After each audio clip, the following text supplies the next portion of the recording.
One is going to need to be there to help you out of a difficult time. God has it all figured out. He's not vague and approximate. God is orchestrating our lives down to the very second, causing us to be at the right place at the right time so we can meet the right people that He's ordained before the foundation of the world.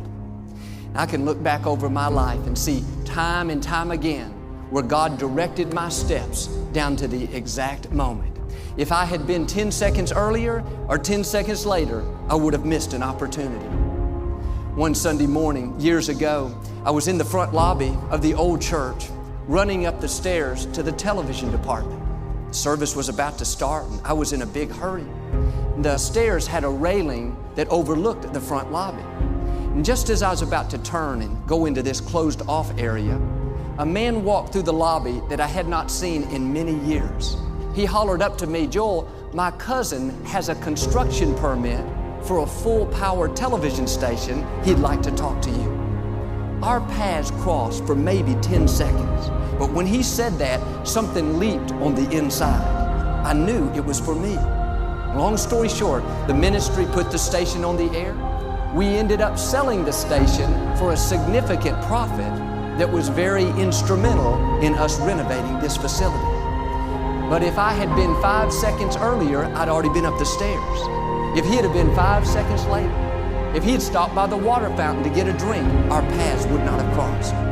What am I saying? God knows where you need to be to see your dreams come to pass. God knows the people that have information that will propel you to your destiny.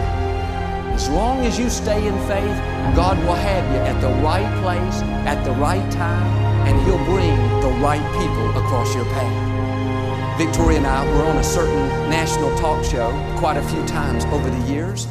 Recently, that man retired from the show and another gentleman took over.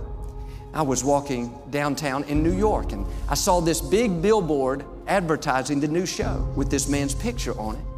And just in passing, I said to Victoria, "I wonder if this new man will ever invite us to be on his program like the other man did." Didn't think much about it. 15-second conversation, moved on.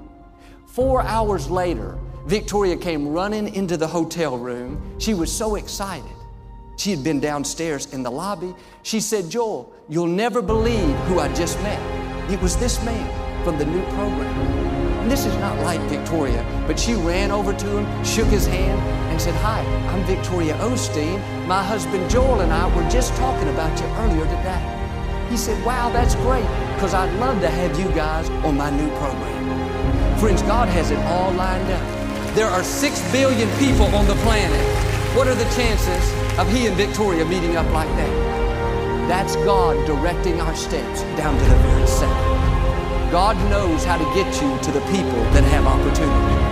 He knows how to connect you with people that'll show you favor, people that will use their influence to open new doors. In the scripture, there was a lady that had a son that got sick and he died. She was a friend of the prophet Elisha's.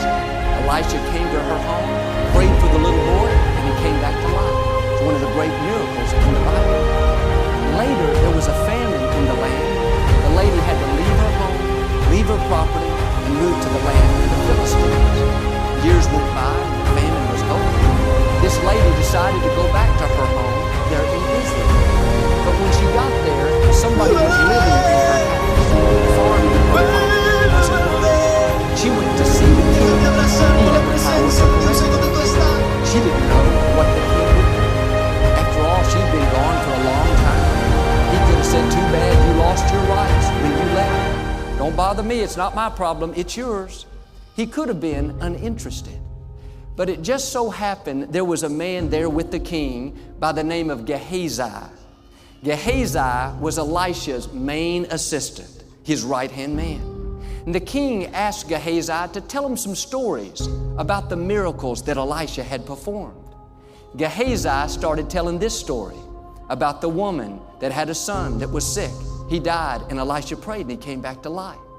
In 2 Kings chapter 8 verse 5, it says at that very moment as he was telling the story, the mother walked in to talk to the king about her property. If she had walked in a day earlier, wouldn't have done any good. She'd have walked in an hour earlier, still nothing. She walked in right on cue, just like a director was watching